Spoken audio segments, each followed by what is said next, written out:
Alexandre Broussin, 24 ans, récemment diplômé en master ingénierie gestion des risques et des catastrophes naturelles à Montpellier, également cofondateur de Météo Languedoc. Et moi-même, Christophe Ferré, 23 ans, également diplômé en master ingénierie gestion des risques naturels. Je suis le président de l'association. On va commencer par vous faire un petit tour d'horizon du site Météo Languedoc, pour celles et ceux qui ne le connaissent pas. Donc le site Météo Languedoc, on l'a développé il y a environ un an. C'est un site où bien évidemment vous pouvez retrouver des prévisions météo. Vous pouvez également retrouver une rubrique actualité avec des articles sur les phénomènes météorologiques qui concernent la région, mais pas seulement, puisqu'on a également développé une rubrique Actu Monde, une rubrique où on parle de l'actualité météorologique dans les autres pays. On essaie de s'ouvrir à l'extérieur de plus en plus. On peut également retrouver des retours d'expérience sur les événements les plus intenses qui ont concerné notre région. On a également souhaité développer ces derniers mois une carte des risques, donc elle est différente de la carte de vigilance Météo France, on y tient, la vigilance doit rester institutionnelle. Notre carte des risques, elle s'axe plutôt sur une prévision à l'échelle des cantons. On essaie d'être plus précis, de répondre aux problématiques topographiques du département. Donc c'est une carte qui donne des prévisions, qui donne un niveau de risque plutôt face à des phénomènes météorologiques à l'échelle des cantons, notamment en prenant en compte le facteur topographique, donc les effets de pente, les effets de relief, les facteurs hydrographiques également, la présence ou non de cours d'eau, la problématique du ruissellement urbain, et bien évidemment, on essaie d'être le plus précis possible en termes de localisation, d'intensité et de chronologie. Je vais maintenant laisser la parole à Loïc, qui va vous expliquer un petit peu les statistiques du site. Bonsoir à tous. Donc là, on vous a mis sur ce schéma les statistiques du site internet sur les 2 derniers mois, donc du 9 septembre au 9 novembre aujourd'hui. On est le 11 novembre. Donc sur les statistiques, on retrouve donc en moyenne, on fait des chiffres de 2000 à 3000 visiteurs par jour sur notre site internet, donc pour la consultation notamment des prévisions quotidiennes. Et donc on se retrouve à avoir sur les 2 derniers mois à peu près 260 000 utilisateurs pour à peu près 470 000 sessions, donc sur la région Languedoc-Roussillon, à savoir que le site est principalement consulté sur les villes de Montpellier, de Nîmes, et ensuite s'ensuit les villes d'Alès, de Perpignan et de Narbonne. Donc en totalité, on cumule plus de 2 millions de pages vues, de pages consultées sur les 2 derniers mois. Et donc on s'aperçoit au niveau du graphique au-dessus, donc par exemple sur la journée du 12 septembre, uniquement sur cette journée, on a cumulé plus de 60 000 sessions sur la journée. Donc nos réseaux sociaux, donc, nous sommes présents sur Facebook, sur Twitter et sur Instagram. Donc sur la totalité des réseaux sociaux cumulés, on arrive à avoir donc, à peu près 100 000 followers, donc répartis principalement sur la page Facebook, où là on est vraiment, on va dire, les plus actifs. Donc on vous détaillera après nos missions et nos activités sur cette page Facebook. Le compte Twitter qui a été créé bien plus tardivement que la page Facebook, où maintenant on est désormais un peu plus de 4700 abonnés. Et ensuite le compte Instagram, où là on retrouve plutôt des, on va dire des photos de paysages, ou des photos d'orage ou de tornades, et on vous en montrera tout à l'heure. Donc la page Facebook officielle, donc vous voyez sur la gauche, il y a écrit donc Météo Languedoc avec un V, donc qui certifie que c'est bien la seule page Facebook unique et officielle donc, de l'association Météo Languedoc, parce qu'il arrive parfois qu'on puisse retrouver sur les réseaux sociaux d'autres pages de météorologie ou avec des noms un petit peu similaires. Donc voilà, là c'est bien pour certifier que c'est bien la page officielle. Le compte Twitter officiel, donc pareil, avec la possibilité de mettre donc, des messages, pour ceux qui ne connaissent pas, des messages vraiment très courts. Donc ça va être des messages qui vont faire maximum 140 caractères. Donc ça nous permet bien évidemment d'avoir une réactivité plus importante aussi que sur Facebook, parce que sur Twitter on a la possibilité d'envoyer des messages toutes les minutes, voire même peut-être toutes les secondes. Donc ça permet d'avoir une réactivité complémentaire, on va dire, à nos activités sur Facebook. Et le compte Instagram, voilà, donc là c'est les 3 dernières publications qu'on a mis en ligne, dont la dernière photo qui a été prise ce week-end, en début de semaine, au sommet du Mont Évole. Donc je vais laisser la parole à Alexandre. Donc sur nos réseaux sociaux, on fait également des prévisions quotidiennes, donc tous les matins, que ce soit sur Facebook et Twitter. On a également Christophe qui fait tous les matins des bulletins sur RTS. Donc on a également, pendant les intempéries, des bulletins de prévision s'accompagne de suivi en temps réel, quand ça nécessite, que ce soit toutes les heures ou même plus si nécessaire. Et on fait également de la sensibilisation et de la communication pour le grand public. Donc par exemple, à gauche, là, on a une prévision qui date du 21 octobre dernier. Voilà, c'est un bulletin assez clair sur toute la région qui mentionne les températures, le vent et le temps. Et à droite, un bulletin un peu plus précis sur un épisode plus particulier et surtout les intempéries, donc les épisodes méditerranéens et sévenols. On reviendra dessus tout à l'heure. Donc, ce qui est aussi une force des réseaux sociaux, c'est la réactivité avec toute la communauté que l'on a, notamment pendant les intempéries, avec un suivi en temps réel. Donc, ici à gauche, c'était le 17 octobre dernier, parlant de la commune de Sauzet, avec des inondations, avec des pluies orageuses qui avaient duré toute la matinée, et à droite également sur la commune de Saint-Genès. Voilà, on est également, comme l'a dit Loïc tout à l'heure, il y a 2 jours, on était au sommet de l'Égoile, avec donc une température de moins 1 degré et des rafales à 130, qui donne un ressenti à moins 12, avec la première neige de la saison qui fait plaisir. Et donc enfin de la sensibilisation et la communication préventive. Donc à gauche, on a des articles qui travaillent sur la culture du risque, parce qu'on pense que c'est vraiment un élément important dans des régions qui sont souvent soumises à des intempéries. Et également à droite, les comportements adoptés en cas d'intempérie. On essaie donc de relier ces informations au maximum pour toucher le plus de personnes possible.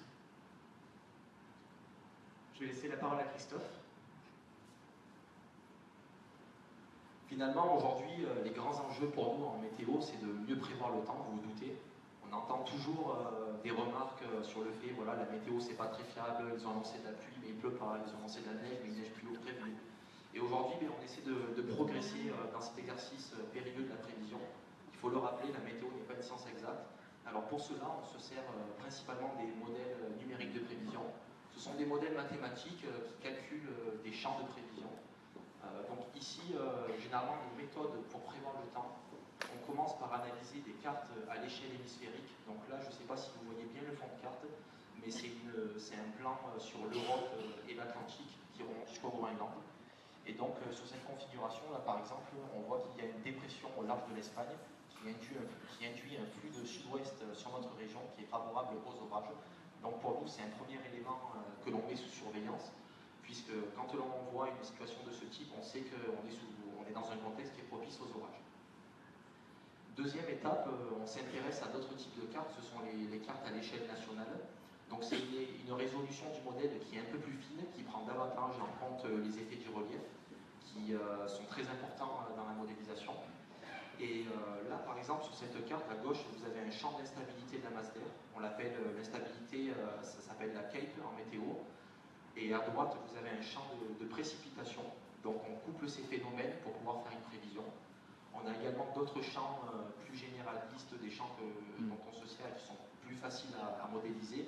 Ce sont d'une part les températures au sol, la carte à gauche, et d'autre part les rafales de vent, qui sont aussi très importantes dans l'anticipation des phénomènes météo. Enfin, ce qui compte le plus pour nous, à très courte échéance, ce sont les modèles à maille très fine, tels que celui-ci à Rome. Donc ça, c'était une modélisation il y a quelques jours, lorsqu'il y a eu un orage assez intense sur Beaucaire. Le modèle voyait bien qu'il y avait un risque d'orage intense sur le département du Gard. On voit bien la ligne ici qui s'étire de l'arrière-pays montpelliérain au bassin de l'Uzège, au bassin limois et jusqu'à la vallée du Rhône.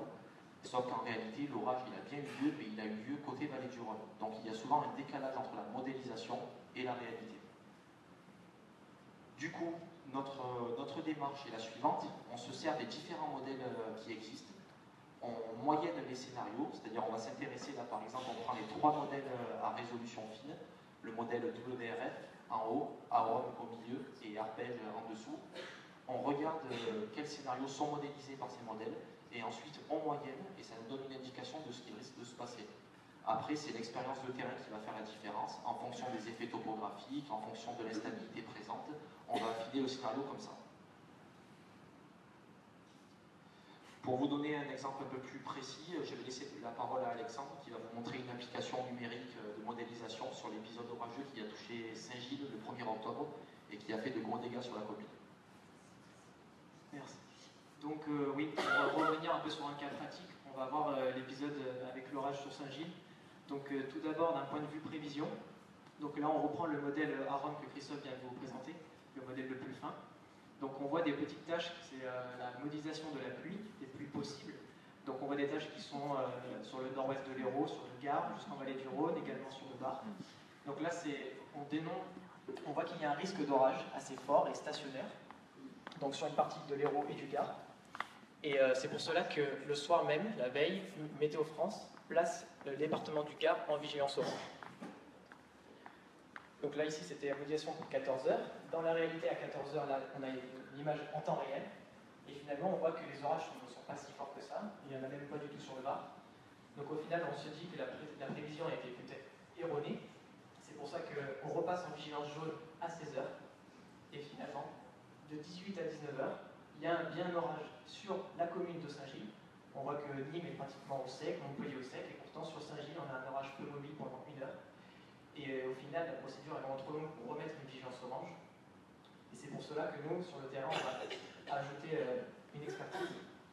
Donc la veille, on avait déjà émis la possibilité d'avoir un orage stationnaire avec notre carte des risques qui zonait en particulier une grande partie du Gard. Mais c'est surtout en temps réel avec des suivis d'informations où on a pu annoncer qu'il y a un orage mobile affecté la commune de Saint-Gilles. Et au final, on a pu faire quelques vidéos des dégâts observés. Donc il s'agit essentiellement de ruissellement urbain, ce n'est pas un débordement de cours d'eau. Là on a relevé jusqu'à plus de 100 mm en seulement 1 heure.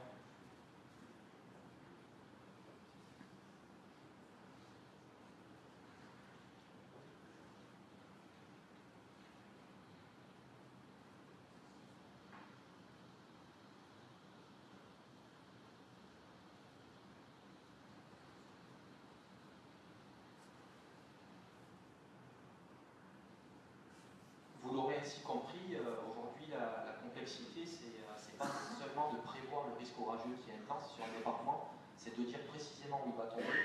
L'exemple de Saint-Gilles illustre parfaitement avec cette lame d'eau de 100 mm en seulement 1 heure de temps. Alors à Saint-Gilles, ça a eu des conséquences, 100 mm en 1 heure, avec de gros ruissellements urbains, mais il faut bien imaginer que si cette lame d'eau elle venait à se produire sur un bassin versant qui est déjà saturé, ou sur une ville comme Nîmes, qui est soumise à un risque de ruissellement très important, les conséquences peuvent rapidement être nettement plus importantes, nettement plus désastreuses. Donc on essaie vraiment de progresser là-dessus en ce moment, de localiser au mieux possible les phénomènes orageux pour pouvoir mieux zoner et pouvoir mieux anticiper. Là vous avez un autre exemple, c'est celui de la nuit du 9 au 10 octobre 2014. Donc lors de cet événement, la commune voisine de la Calmette avait été sévèrement impactée. Le modèle, c'est la carte de gauche, le modèle numérique de prévision.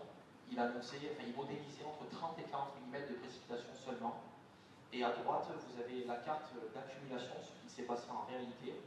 On a des cumuls, là on ne le voit pas bien sur la carte, mais on a des cumuls entre 200 et 400 mm sur les garrigues au nord de Nîmes, Mas de Ponge, Sainte-Anastasie, Russan, secteur La Calmette et quasiment jusqu'ici Saint-Géniès. Donc on voit bien quand même qu'il y a une énorme différence entre la modélisation et la réalité. Et c'est là que l'expertise du prévisionniste elle est importante. C'est de pouvoir repérer les situations qui sont sensibles. Au-delà de la modélisation, on a également d'autres outils qui nous servent à informer la population. Ce sont les outils de suivi en temps réel.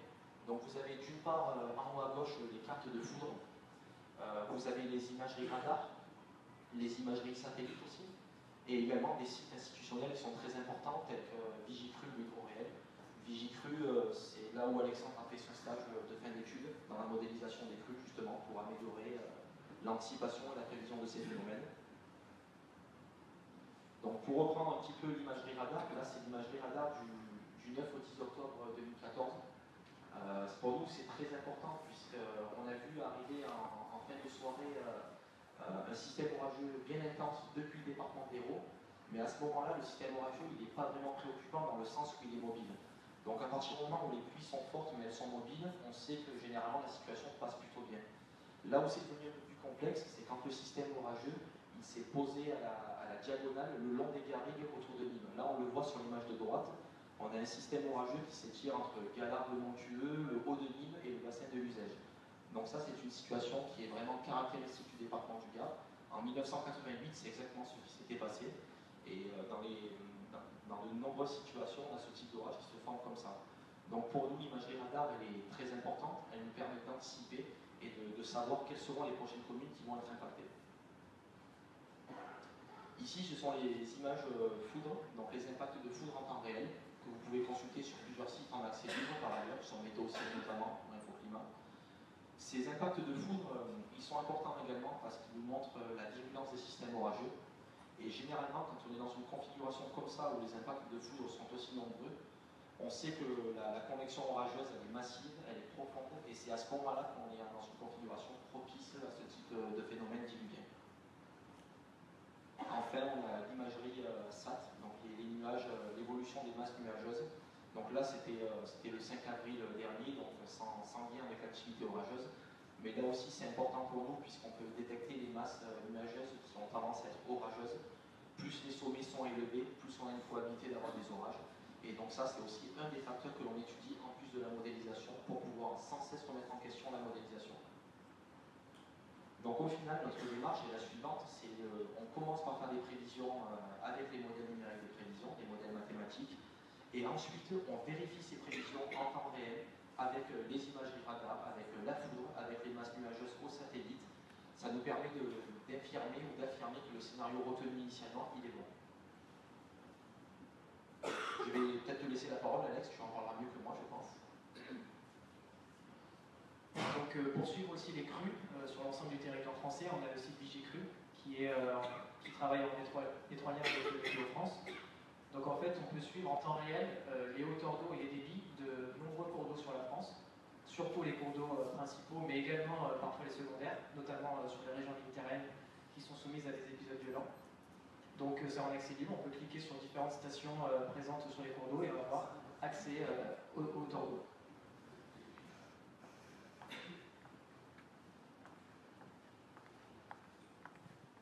Là, je crois que c'est le sujet où, suite aux inondations de 2002, on a entendu dans les médias de partout épisode Cévenol, ce terme qui revient en fait à chaque fin d'été, au début de l'automne.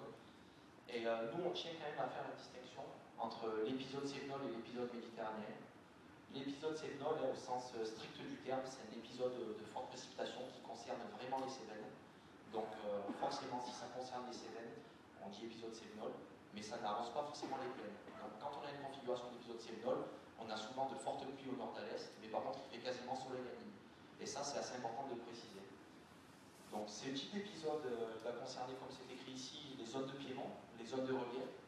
Il peut générer de très fortes crues, des crues qui peuvent se propager également vers les plaines. Et généralement, la saisonnalité, c'est l'automne et l'hiver essentiellement. C'est le moment où on a le plus d'instabilité dans la masse d'air. Mais ce n'est pas forcément cette période, on peut en observer tout au long de l'année. À noter les mécanismes d'un épisode Cévenol, c'est une dépression sur le bassin méditerranéen, sur l'Espagne, et un violent flux de sud qui remonte, qui est très actif sur les plaines et qui vient lutter contre les Cévennes avec de fortes ascendances. Le vent, en luttant contre les montagnes, il s'élève, il favorise la condensation et c'est là qu'il se met à pleuvoir. Donc un exemple, peut-être que certains d'entre vous ont pu connaître, ce sont les inondations du 30 septembre 58, avec de très fortes pluies sur le secteur Cévenol, 36 morts sur le département suite à ces inondations, 500 mm en moins de 24 heures sur les Cévennes, le pont de Nerre qui a emporté des usines et des maisons détruites, et une économie locale qui a été totalement paralysée. Je vais maintenant vous parler des épisodes méditerranéens.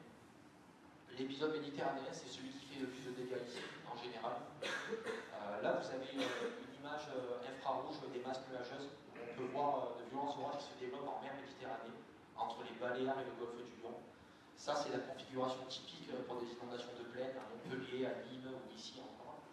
L'épisode méditerranéen, il est caractérisé par de violentes précipitations orageuses sur les zones de plaine ou sur le bord de mer. Parfois, il peut remonter vers les Cévennes, mais ce n'est pas évident, ce n'est pas toujours le cas. Et ça, c'est vraiment le type d'épisode qui génère des crues torrentielles sur les plaines, des crues aussi associées à des ruissellements urbains très intenses.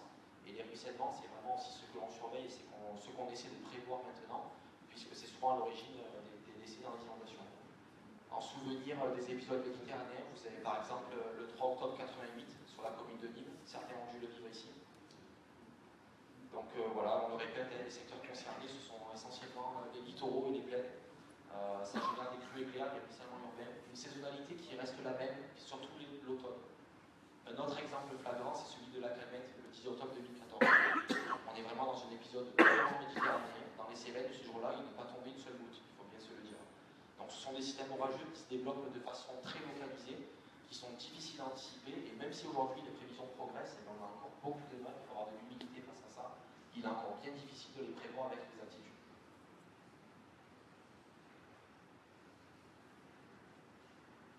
Donc maintenant, on va revenir un peu sur les différents types d'inondations qui nous concernent.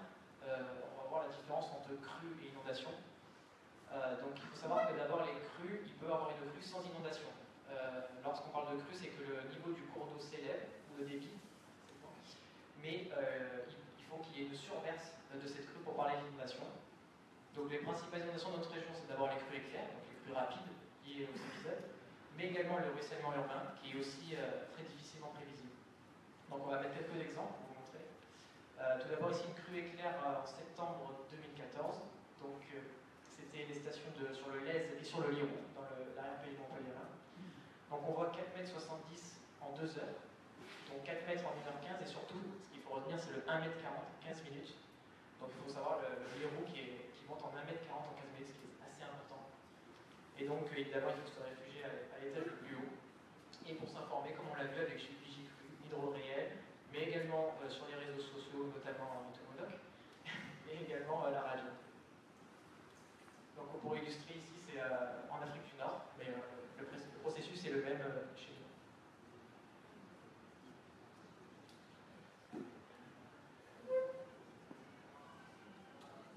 C'était la semaine dernière.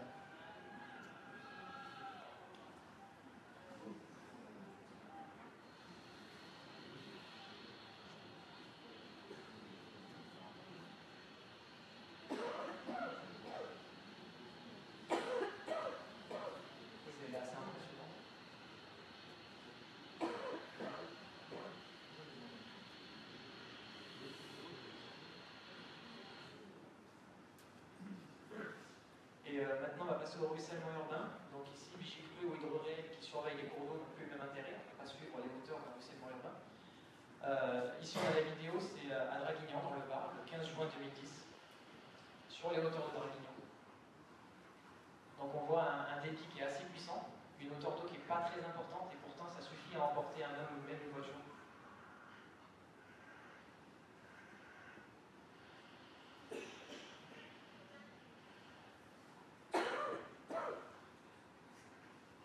Là, voilà, c'est sûr qu'il ne faut absolument pas traverser la rue ou quoi que ce soit. Il faut se réfugier directement en hauteur. Et pour se protéger, on a également des bâtards d'eau. Donc on le voit à droite, c'est des petites planches que l'on met devant les portes.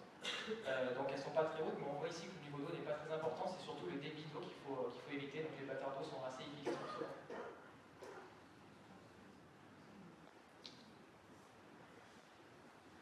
Vous l'aurez donc compris, on est une région qui est bien assujettie au risque d'épisodes méditerranéens intenses, l'épisode Cévenol.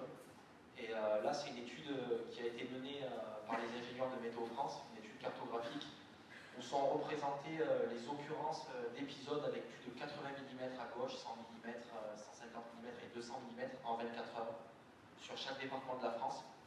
Vous pouvez le constater, les départements de l'Hérault, du Gard et de l'Ardèche sont les départements les plus concernés du pays par ce risque d'épisode diluvien. Et sur la carte de droite, où on retrouve l'occurrence des 200 mm en 24 heures, c'est le département du Gard avec celui de l'Ardèche qui est le plus concerné. On vit véritablement dans un territoire à risque, il faut en prendre conscience. Il faut que les comportements soient adaptés également à ce type d'événements qui sont à chaque fois meurtriers. Et on y reviendra un peu plus loin, mais c'est vrai qu'on a souvent constaté dans les inondations qu'une bonne partie de la mortalité est liée au comportement humain. Donc aujourd'hui, voilà, c'est le graphique en question. La part des décès dans une flux, c'est une étude qui a été menée par Laurent Boissier, qui est enseignant-chercheur aujourd'hui à l'Université de Montpellier, et qui travaille aussi dans une assurance à Paris sur le risque d'inondation. Et donc sur cette étude, il s'est intéressé à la mortalité des crues torrentielles sur tout l'arc méditerranéen, de Perpignan à Nice, en passant par la Corse. Jusqu'en Corse, pardon. Donc on a à peu près la moitié des décès qui ont lieu à domicile. Sur cette part des décès, ce sont des gens parfois à mobilité réduite. On a par exemple des cas de personnes qui étaient alitées, qui n'ont pas pu fuir la montée de l'eau, qui peut être parfois très rapide. On On a également des gens qui sont coincés dans des maisons de plein pied, avec par exemple des volets électriques. Lorsqu'il n'y a plus d'électricité, les volets sont refermés, si l'inondation a lieu la nuit. Et à ce moment-là, les personnes sont piégées dans leur maison. On a également 7% des décès qui ont lieu dans des campings, les campings étant souvent aux abords des cours d'eau, on comprend leur position en zone inondable. Près d'un décès sur 5 a lieu dans le véhicule. Alors la plupart du temps, malheureusement, ça a lieu, ça avec par exemple la personne qui a un 4x4 qui va s'engager sur une route qui est inondée. Et comme on l'a dit précédemment, parfois seulement 30 cm d'eau suffisent à porter un véhicule. Dès que le bas de pièce commence à baigner, généralement, c'est pas bien parti, c'est pas bien engagé. Et on a également un quart des décès qui ont lieu en extérieur. Donc là, ça peut être la personne qui va aller chercher son véhicule, qui va aller chercher quelque chose dehors pour le sortir, pour le rentrer, pour le mettre à l'abri. De plus en plus de catastrophes, c'est une question qui revient souvent. Donc on parle souvent du réchauffement climatique, vous l'avez sans doute entendu parler un peu sur toutes les chaînes d'infos. Et au final, voilà, nous, ce qu'on dit, c'est qu'il faut construire cette réponse dans le temps, avec des statistiques sur plusieurs dizaines d'années. Pour le moment, on ne peut pas dire s'il y a plus ou moins de catastrophes, ça c'est sûr. Donc au final, pour y répondre quand même, on a quelques éléments. Tout d'abord, des événements qui sont de plus en plus médiatisés, notamment à travers les réseaux sociaux, avec chaque citoyen a un smartphone qui peut prendre une photo et tout de suite le poster sur Internet, et l'info va très vite. Et également la vulnérabilité structurelle, donc on pense vulnérabilité structurelle par les constructions d'habitations dans des zones inondables, des campings ou même des fois des maisons de retraite qui sont construites au bord des cours d'eau.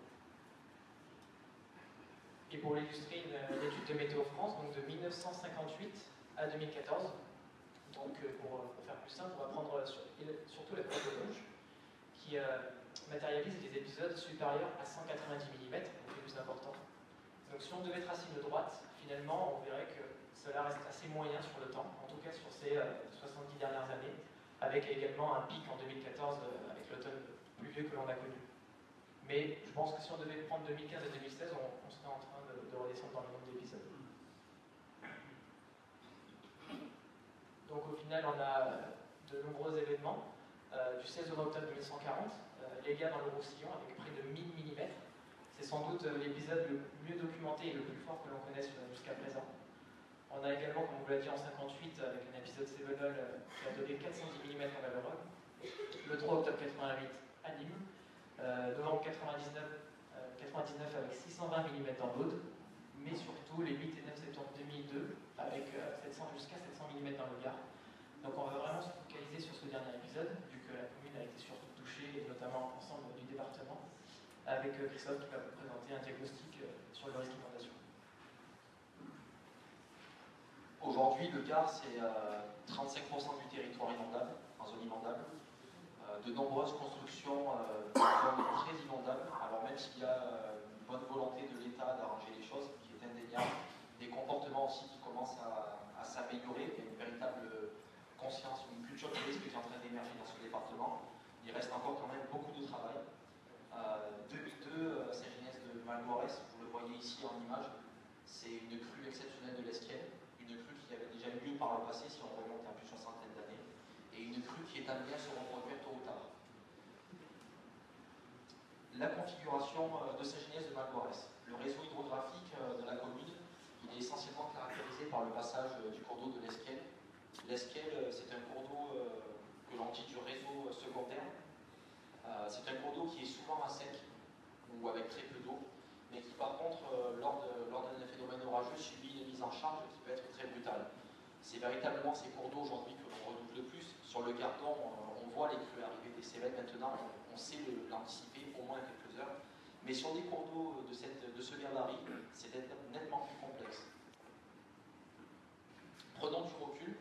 Ici, vous avez l'ensemble du réseau hydrographique autour de Saint-Genès de Malgoirès, dont le bassin versant forcément du Gardon, que l'on voit ici en un peu plus épais.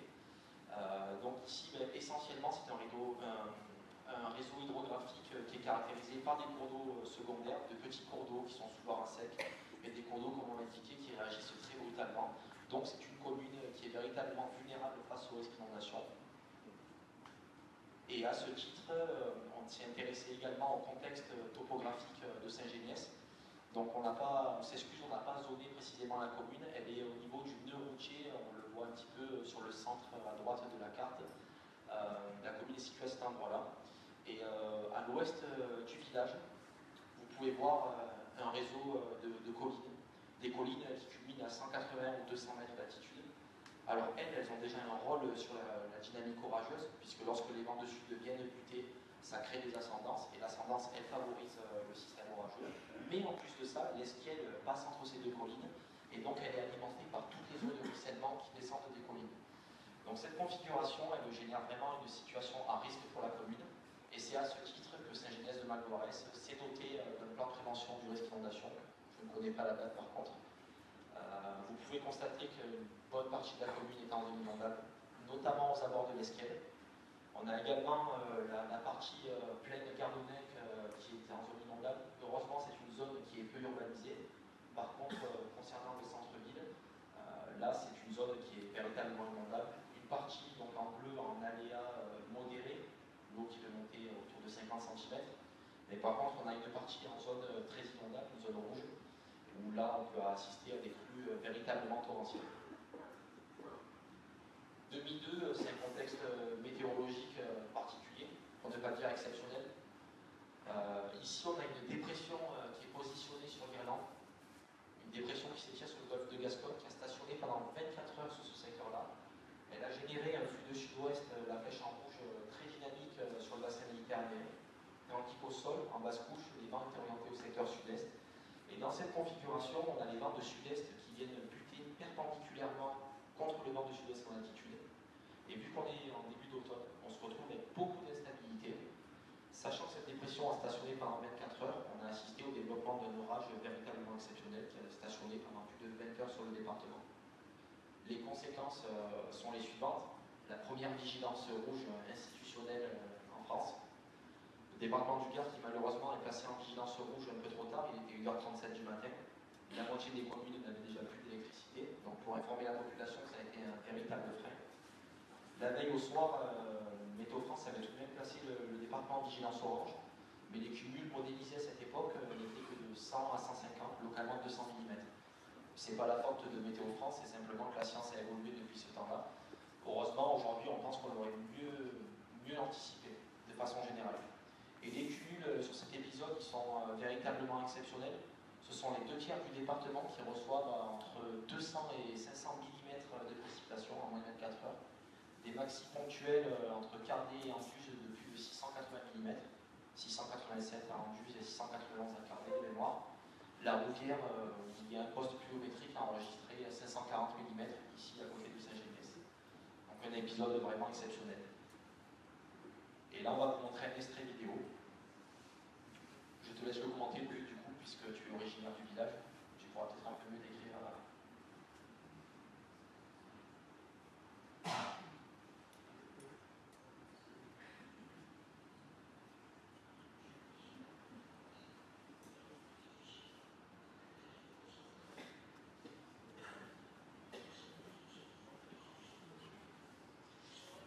Donc voilà ces images qui ont été produites entre autres par François de Lucas qui est présent dans la salle. Donc ces images tragiques. Donc je suis bien habitant de la commune. À cette époque-là, j'avais 8 ans à peine.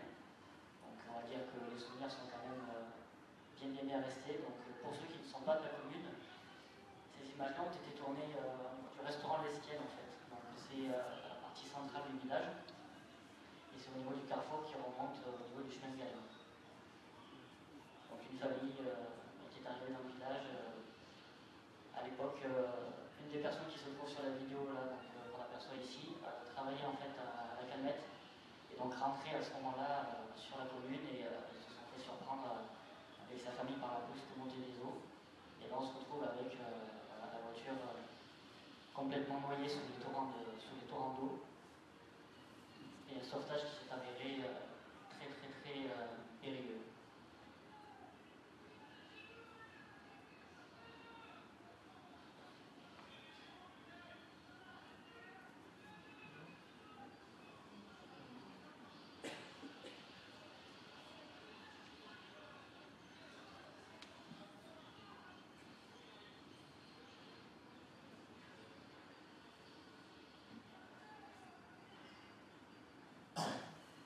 Là, heureusement, durant cet événement, le sauvetage s'est bien terminé, mais il illustre parfaitement la violence des cours d'eau, la violence des ruissellements urbains précisément. Et vraiment, on insiste là-dessus ce soir, s'il y a un message à faire passer, c'est lorsque vous êtes confronté à ce type d'événement, de ne surtout pas s'engager sur une voie inondée, de ne surtout pas aller chercher un véhicule qui commence à baigner. Il vaut mieux perdre le véhicule que perdre un parent ou perdre un proche. Et c'est vraiment l'objet de nos conférences quand on se déplace dans des communes, c'est d'essayer de faire passer un message constructif là-dessus, d'avoir une culture du risque adaptée aux phénomènes qui se déroulent dans notre région.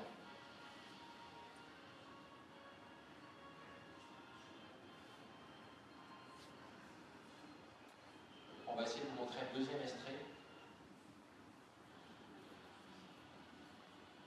Le pont de l'Esquienne.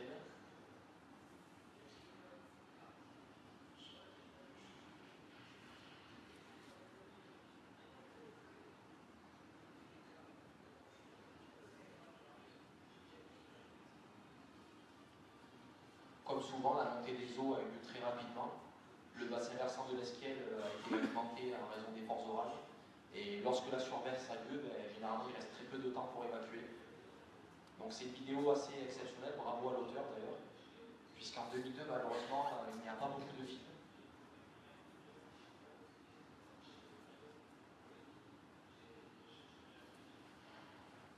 Une vidéo qui est très importante pour la mémoire du risque.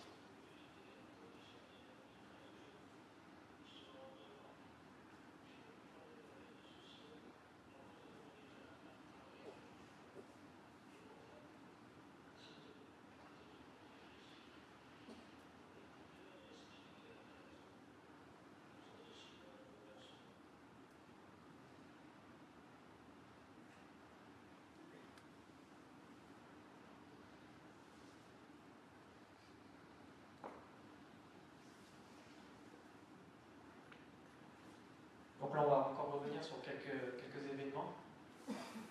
D'une part sur la région, mais également sur tout l'arc méditerranéen. Donc en premier lieu, en 1907, avec les crues du Gardon, qui ont fait donc 25 morts, des dégâts matériels importants. Et il faut savoir que sur l'automne, il est tombé 2300 mm sur les Cévennes, alors qu'à Nîmes, il en tombe 700 par an. Donc en fait, on a eu 3 ans de pluie à Nîmes en seulement un automne. On a également en 2005, qui est un épisode qui a touché d'abord l'est de l'Hérault, le Montpelliérain, et également le bassin nîmois, la Camargue, avec encore une fois jusqu'à 400 mm en plaine. Cette fois-ci, heureusement, pas de pertes humaines, mais des pertes économiques encore importantes. On a bien évidemment l'automne 2014, qui est tristement connu pour ses épisodes à répétition, avec une bonne dizaine d'épisodes sur l'ensemble de l'arc méditerranéen, avec donc le décès de 10 personnes en tout, et encore une fois des pertes économiques qui se chiffrent en centaines de millions d'euros. Un peu plus loin, donc, on a également un épisode en 92 à Vaison-la-Romaine, qui est assez exceptionnel, qui a fait malheureusement 46 morts. Mais également dans l'Aude, en novembre 99, avec encore une fois 35 décès et encore jusqu'à 620 mm sur 36 heures. Donc on en a déjà parlé à Draguignan dans le Var en 2010, le 15 juin 2010, avec plus de 400 mm aux arcs. Et encore une fois, 27 morts et des millions d'euros de dommages. Et plus récemment, vous en avez sans doute entendu parler pas mal de fois, le 3 octobre 2015, avec l'épisode qui a touché la région de Cannes, qui a fait 20 décès. On a relevé donc 200 mm en 24 heures, et surtout, ce qu'il faut relever, c'est le 100 mm en 1 heure sur des zones urbanisées, qui donc réagissent très rapidement.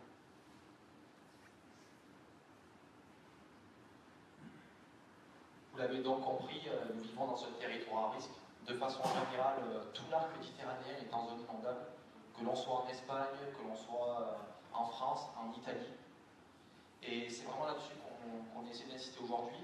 Le risque inondation, c'est le risque principal dans le département de Gard, le risque majeur. Mais il n'y a pas seulement le risque inondation, il y a également d'autres risques sur le département. Le risque de grêle, le risque de fortes rafales de vent, le risque de tornade aussi, même si c'est exceptionnel. Il y a le cas d'Anduze en novembre 2011. Et face à ces risques, aujourd'hui, la nécessité, c'est l'anticipation. C'est un mot qui revient constamment pour nous. L'anticipation pour éviter les pertes humaines, pour éviter les pertes économiques et les dégâts environnementaux également. Et dans ce contexte, aujourd'hui, Météo Languedoc est